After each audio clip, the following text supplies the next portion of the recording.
With trembling hope, Moses and Aaron stood before the greatest ruler on earth. Two shepherds stood in the throne room of Egypt's empire. They had no armies, no weapons. Their only strength was obedience to the living God. With courage they spoke. "Thus says the Lord, let my people go." Pharaoh's eyes narrowed, his lips curled with pride. "Who is the Lord that I should obey him? I do not know the Lord, and I will not let Israel go."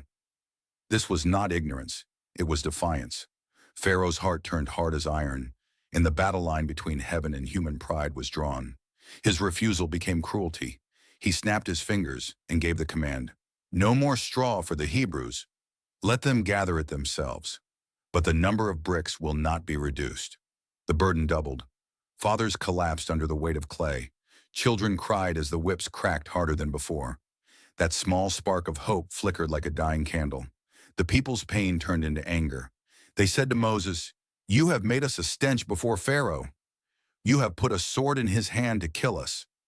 Their words pierced Moses like arrows. Carrying the weight of their disappointment, he turned to God in anguish.